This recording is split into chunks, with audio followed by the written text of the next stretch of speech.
कल्पना कीजिए, एक ऐसा राजा जिसका साम्राज्य इतना विशाल था कि उसके दरबार में सोना चांदी को मिट्टी की तरह तुच्छ समझा जाता था। एक ऐसा शासक जिसकी बुद्धि और ज्ञान की परीक्षा लेने के लिए दूर दूर से राजा और रानियां उसकी चौखट पर आती थीं। और एक ऐसा मनुष्य जिसे स्वयं ब्रह्मांड के रचयिता ने स्वप्न में प्रकट होकर वरदान दिया था। लेकिन यही राजा जिसने बुद्धि और वैभव की चरम सीमा छू ली थी, एक ऐसा निर्णय ले बैठा जिसने उसकी पूरी सभ्यता को धूल में मिला दिया। कौन था यह रहस्यमयी शासक? कैसे उसने एक चरवाहे के बेटे से उठकर इतिहास का सबसे शक्तिशाली सिंहासन प्राप्त किया? और कैसे उसकी अपार बुद्धिमत्ता भी उसे अंधकार से बचा न सकी? दोस्तों, यह कहानी सिर्फ इतिहास नहीं है, ये एक आईना है जो हमें दिखाती है कि असली बुद्धि, असली सुख और असली सफलता का अर्थ क्या है। आइए चलते हैं 3000 साल पीछे यरूशलेम की ओर, जहां शुरू होती है राजा सुलेमान की अद्भुत और विरोधाभासी यात्रा।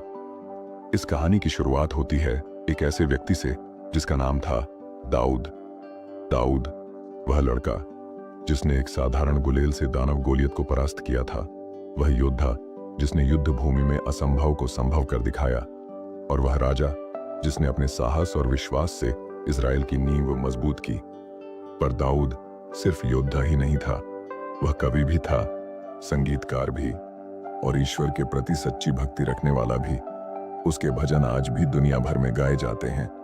लेकिन हर महान राजा की तरह दाऊद की भी एक सबसे बड़ी चिंता थी, उसके बाद कौन शासन करेगा। क्योंकि राजाओं के लिए उत्तराधिकारी चुनना उतना ही कठिन होता है जितना युद्ध जीतना। दाऊद के कई पुत्र थे, कुछ बड़े कुछ छोटे, पर नियति की डोर ने एक विशेष बेटे की ओर इशारा किया, सुलेमान। सुलेमान एक सामान्य बच्चा नहीं था। कहा जाता है कि बचपन से ही उसकी आंखों में चमक थी और दिमाग में असाधारण गहराई। वह साधारण चीजों को भी अलग नजर से देखता था। जहां दूसरे बच्चे खेलों में खोए रहते, सुलेमान सवाल पूछता था, यह तारा क्यों चमकता है? पेड़ की जड़ें इतनी गहरी क्यों जाती हैं? मनुष्य का हृदय बुराई की ओर क्यों खींचता है? उसके प्रश्न सिर्फ जिज्ञासा नहीं थे, बल्कि एक ऐसे मन की झलक थे जो भविष्य में असाधारण निर्णय लेने वाला था। लेकिन सुलेमान का राजा बनना इतना आसान नहीं था। दाऊद के बड़े बेटे अदोनियाह ने खुद को राजा घोषित कर दिया। उसके पास समर्थक थे, सैनिक थे और जनता का एक बड़ा हिस्सा भी। एक समय तो ऐसा लगा कि सिंहासन की लड़ाई खून खराबे में बदल जाएगी। लेकिन नियति ने कुछ और लिखा था। दाऊद ने अपनी अंतिम सांसों के समय एक ऐतिहासिक घोषणा की, सिंहासन पर बैठने वाला मेरा बेटा सुलेमान होगा। यह घोषणा जैसे आसमान से बिजली गिरने जैसी थी। दुश्मन हैरान रह गए, समर्थक खुशी से झूम उठे, और देखते ही देखते चरवाहे के बेटे दाऊद का बेटा सुलेमान राजा घोषित हो गया। अब कहानी यहां से रहस्यमय मोड़ लेती है, क्योंकि इतिहास में ऐसे उदाहरण बहुत कम मिलते हैं जब स्वयं ब्रह्मांड का रचयिता किसी इंसान को प्रकट होकर वरदान देता हो। एक रात जब सुलेमान अभी युवा ही था, वह गिबोन नामक स्थान पर गया। वहां उसने ईश्वर के लिए 1000 होम बलि चढ़ाई। रात को जब वह सोया, तभी उसके सपनों में एक अद्भुत प्रकाश प्रकट हुआ। उस प्रकाश से एक स्वर गूंजा, सुलेमान, मांगो, तुम जो चाहोगे मैं तुम्हें दूंगा। अब सोचिए, अगर आपसे ऐसा पूछा जाए तो आप क्या मांगेंगे? धन, शक्ति, शत्रुओं पर विजय, लंबी आयु? पर सुलेमान ने जो मांगा वही उसे इतिहास का सबसे महान राजा बनाता है। उसने कहा, हे प्रभु, आपने मुझे इन असंख्य लोगों का राजा बनाया है, पर मैं तो एक छोटा बालक हूं। मुझे भले और बुरे में अंतर करने की समझ दीजिए। मुझे ऐसा विवेक दीजिए कि मैं आपके लोगों का न्याय कर सकूं। सोचिए, न धन मांगा, न शोहरत, न शत्रुओं की मृत्यु, सिर्फ बुद्धि और विवेक। ईश्वर प्रसन्न हो गए। उन्होंने कहा, सुलेमान, क्योंकि तुमने अपने लिए न धन मांगा, न लंबी आयु, न शत्रुओं का नाश, बल्कि न्याय करने की बुद्धि मांगी, इसलिए मैं तुम्हें वह बुद्धि दूंगा जैसी किसी के पास कभी नहीं होगी। और साथ ही मैं तुम्हें वैभव और सम्मान भी दूंगा जो किसी अन्य राजा को कभी नहीं मिलेगा। उस क्षण से सुलेमान का जीवन बदल गया। वह साधारण राजा से असाधारण राजा बन गया। ईश्वर का वरदान सिर्फ शब्द नहीं था, वह जल्द ही दुनिया के सामने प्रकट होने वाला था। एक दिन दो स्त्रियां राज दरबार में आईं।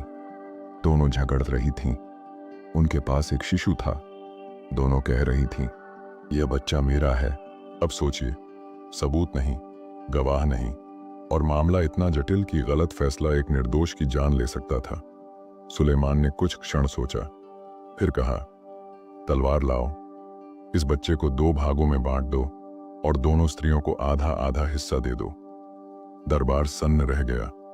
क्या सचमुच राजा बच्चे को काटने देंगे? तभी पहली स्त्री बोली, हाँ, यही ठीक है, काट दो।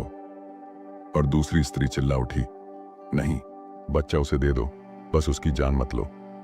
सुलेमान मुस्कुराया। उसने घोषणा की, यह बच्चा उसी स्त्री का है जिसने उसकी जान बचाने की गुहार लगाई, क्योंकि सच्ची मां वही होती है जो अपने बच्चे को जीवित देखना चाहती है, चाहे उसे खोना ही क्यों ना पड़े। यह फैसला सुनकर लोग दंग रह गए। ऐसा न्याय उन्होंने पहले कभी नहीं देखा था। यही वह क्षण था जब दुनिया ने मान लिया, सुलेमान की बुद्धि मानव बुद्धि से कहीं ऊपर है। अब सुलेमान का नाम दूर दूर तक फैलने लगा।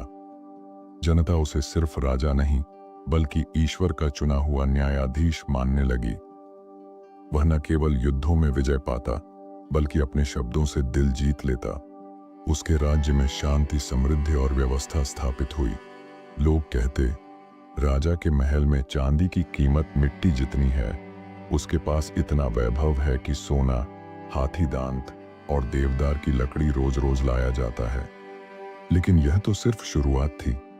अभी असली रहस्य, असली वैभव और असली परीक्षा बाकी थी। अब तक हमने देखा कैसे एक साधारण बच्चा राजा बना, कैसे उसे स्वप्न में वरदान मिला और कैसे उसकी बुद्धि ने दुनिया को हिला दिया। पर कहानी यहीं खत्म नहीं होती, क्योंकि आगे आप देखेंगे कैसे उसने एक मंदिर बनाया जिसे दुनिया ने कभी नहीं देखा, कैसे उसकी ख्याति इतनी दूर तक फैली कि रानियां भी उसकी परीक्षा लेने आईं, और फिर कैसे वही महान बुद्धि उसे बचा न सकी जब उसने एक ऐसा निर्णय लिया जिसने उसकी सभ्यता को धूल में मिला दिया। आप सोच रहे होंगे कि राजा सुलेमान के साथ ऐसा क्यों हुआ? जवाब आगे है, और यकीन मानिए, वह आपकी सोच से कहीं ज्यादा चौंकाने वाला है। सुलेमान अब केवल एक राजा नहीं था, वह दुनिया के लिए एक रहस्य बन चुका था। उसका हर निर्णय, हर योजना मानो ईश्वर की प्रेरणा से भरा हुआ था। उस समय इज़राइल एक छोटा सा देश था, चारों ओर शक्तिशाली साम्राज्यों से घिरा हुआ। उत्तर में अराम, दक्षिण में मिस्र, पश्चिम में भूमध्य सागर और पूर्व में रेगिस्तान। ऐसे माहौल में टिके रहना ही कठिन था। लेकिन सुलेमान के शासन में यह देश अचानक दुनिया की आंखों का तारा बन गया। क्यों? क्योंकि उसने सिर्फ तलवार से नहीं, बल्कि बुद्धि और वैभव से अपनी ताकत साबित की। सुलेमान के शासन की सबसे बड़ी उपलब्धि थी यरूशलेम का मंदिर। उसके पिता दाऊद ने जीवन भर यही सपना देखा था कि ईश्वर के लिए एक भव्य मंदिर बनाया जाए। पर दाऊद योद्धा था, उसका जीवन युद्धों में बीता, इसलिए यह काम उसके बेटे को सौंपा गया। सुलेमान ने जब यह निर्णय लिया तो यह सिर्फ इमारत नहीं थी, यह एक प्रतीक था, ईश्वर और मनुष्य के बीच एक पुल। इस कार्य के लिए उसने हजारों मजदूर जुटाए। लेबनान के देवदार के जंगल से विशाल लकड़ियां काटी गईं। मिस्र और फोनीशिया से कारीगर बुलाए गए। सोना, चांदी, कीमती पत्थर, हाथी दांत और कांसे की मूर्तियां बनवाई गईं। कहा जाता है कि इस मंदिर के निर्माण में 7 साल लगे। हर पत्थर को इतनी बारीकी से तराशा गया कि जगह पर रखते समय हथौड़े की आवाज तक नहीं आती थी, मानो यह भवन स्वयं स्वर्ग से उतर रहा हो। जब यह मंदिर तैयार हुआ तो दुनिया ने ऐसा कुछ पहले कभी नहीं देखा था। उसकी दीवारें सोने से मढ़ी हुई थीं, भीतर सुगंधित लकड़ियों से बने कमरे थे। सबसे भीतर था पवित्र पवित्र स्थान, होली ऑफ होलीज, जहां वाचा का संदूक रखा गया। उस दिन जब संदूक को मंदिर में लाया गया, बादल सा धुआं छा गया और ईश्वर की महिमा ने उस स्थान को भर दिया। लोग गिर पड़े, पुजारी पूजा करने में असमर्थ हो गए। यह दृश्य ऐसा था कि उपस्थित हर व्यक्ति समझ गया, यह केवल मानव का काम नहीं बल्कि ईश्वर की योजना है। मंदिर बनने के बाद यरूशलेम केवल धार्मिक केंद्र ही नहीं रहा बल्कि आर्थिक शक्ति भी बन गया। सुलेमान ने समुद्री व्यापार का मार्ग खोला। उसके जहाज ओफिर तक जाते थे और वहां से सोना, चांदी, कीमती पत्थर और मोर तक लाते थे। इतना धन इकट्ठा हुआ कि कहा जाने लगा, यरूशलेम में चांदी की कोई कीमत नहीं रही, वह मिट्टी की तरह साधारण हो गई। हर साल सुलेमान को सैकड़ों टन सोना आकर और उपहार के रूप में मिलता था। उसके महल हाथी दांत और सोने से सजे हुए थे। उसके दरबार में तख्त भी सोने का बना था जिसमें शेरों की मूर्तियां जड़ी थीं। लेकिन सिर्फ सोना चांदी ही उसकी पहचान नहीं था। उसकी असली शक्ति थी बुद्धि। कहा जाता है कि उसने 3000 से अधिक नीति वचन, प्रोवर्ब्स और 1005 गीत लिखे। वह प्रकृति का अध्ययन करता, पशुओं, पक्षियों, पेड़ों और नदियों के बारे में ज्ञान इकट्ठा करता। दुनिया भर से विद्वान आते और उसकी बातों को सुनकर हैरान रह जाते। किसी को लगता जैसे वह धरती और आकाश दोनों के रहस्य जानता है। वह केवल राजा ही नहीं बल्कि दुनिया का पहला दार्शनिक वैज्ञानिक माना जाने लगा। लेकिन असली परीक्षा अब भी बाकी थी। उसकी चर्चा इतनी दूर तक पहुंच चुकी थी कि अरब और अफ्रीका की भूमि से भी राजा रानियां उसकी बुद्धि को परखने आए। सबसे प्रसिद्ध थी रानी शेबा। कुछ कहते हैं उसका राज्य आज के यमन में था, कुछ कहते हैं इथियोपिया में। जहां भी हो, उसका नाम इतिहास के रहस्य में दर्ज हो गया। रानी शेबा ने सुना था कि सुलेमान के पास अलौकिक बुद्धि है, पर वह मानने को तैयार नहीं थी। वह खुद बुद्धिमान, धनी और प्रभावशाली थी। उसने निश्चय किया, मैं उसकी परीक्षा लूंगी। अगर वह वास्तव में बुद्धिमान है तभी उसे सच्चा महान मानूंगी। तो वह अपने विशाल काफिले के साथ यरूशलेम आई। उसके ऊंट सोना, कीमती पत्थर और सुगंधित वस्तुएं लादे हुए थे। जनता ने ऐसा दृश्य पहले कभी नहीं देखा था। रानी ने सुलेमान से कठिन प्रश्न पूछे, ऐसी पहेलियां जिनका उत्तर किसी और के पास नहीं था। लेकिन सुलेमान ने हर प्रश्न का उत्तर दिया। वह कहती थी, अगर धरती गोल है तो लोग नीचे क्यों नहीं गिरते? वह समझाता, धरती को ईश्वर ने ऐसी शक्ति दी है जो सबको अपनी ओर खींचती है। आज हम इसे गुरुत्वाकर्षण कहते हैं, पर वह युग इसे रहस्य समझता था। वह पूछती, जीवन का उद्देश्य क्या है? वह जवाब देता, ईश्वर से डरना और उसके आदेशों का पालन करना ही मनुष्य का सच्चा कर्तव्य है। रानी उसकी बातों से दंग रह गई। वह मान गई कि जो सुनी थी वह तो आधी ही थी, सच उससे कहीं बढ़कर है। रानी शेबा ने सुलेमान को ढेरों उपहार दिए और कहा, तेरे सेवक भाग्यशाली हैं जो हर दिन तेरी बुद्धि सुनते हैं। तेरा ईश्वर धन्य है जिसने तुझे अपने लोगों का राजा बनाया। उसके बाद वह लौट गई, लेकिन उसकी यात्रा एक रहस्य छोड़ गई। कुछ कथाओं में कहा जाता है कि उसने सुलेमान से संबंध बनाए और एक पुत्र जन्मा जिससे इथियोपिया का राजवंश शुरू हुआ। यह सच है या नहीं, यह इतिहास का रहस्य है। अब तक सुलेमान दुनिया का सबसे शक्तिशाली और बुद्धिमान शासक बन चुका था। उसके शासन में शांति थी, युद्ध नहीं। लोग सुखी थे, राज्य समृद्ध था। दुनिया मानने लगी कि शायद यही स्वर्ण युग है। पर जैसा अक्सर होता है, शिखर पर पहुंचा व्यक्ति सबसे बड़े खतरे में भी होता है, क्योंकि गिरावट वहीं से शुरू होती है। अब तक आपने देखा कैसे सुलेमान ने मंदिर बनाया, कैसे उसका वैभव बढ़ा और कैसे उसकी बुद्धि ने दूर दराज के राजाओं रानियों को प्रभावित किया। लेकिन इतिहास का नियम है, हर शिखर के बाद ढलान आता है। और सुलेमान का पतन इतना तेज और भयावह था कि उसने अपनी ही बनाई सभ्यता को डुबो दिया। अब आप आगे देखेंगे कैसे एक ऐसा निर्णय, एक ऐसी भूल उसकी सारी महानता को मिट्टी में मिला देती है। कैसे सोने चांदी से भरा साम्राज्य बिखर जाता है और इससे हमें क्या आत्मिक शिक्षा मिलती है। यहीं से कहानी अंधेरे मोड़ पर जाती है और यही वह बिंदु है जिसने पूरे राज्य का भविष्य तय किया। जब कोई व्यक्ति जीवन के शिखर पर पहुंचता है तो दुनिया उसकी जय जयकार करती है, लेकिन सच्चा खतरा तब शुरू होता है क्योंकि ऊंचाई पर खड़ा व्यक्ति अकेला हो जाता है और उसका हर कदम तय करता है कि वह और ऊपर जाएगा या गहरे गर्त में गिर पड़ेगा। सुलेमान भी इसी मोड़ पर खड़ा था। उसके पास धन था, बुद्धि थी, वैभव था, यहां तक कि शांति भी थी। लेकिन यही चीजें उसके लिए सबसे बड़ा जाल साबित होने वाली थी। सुलेमान ने अपने शासन को मजबूत करने के लिए एक रणनीति अपनाई। उसने पड़ोसी देशों की रानियों और राजकुमारियों से विवाह करना शुरू किया।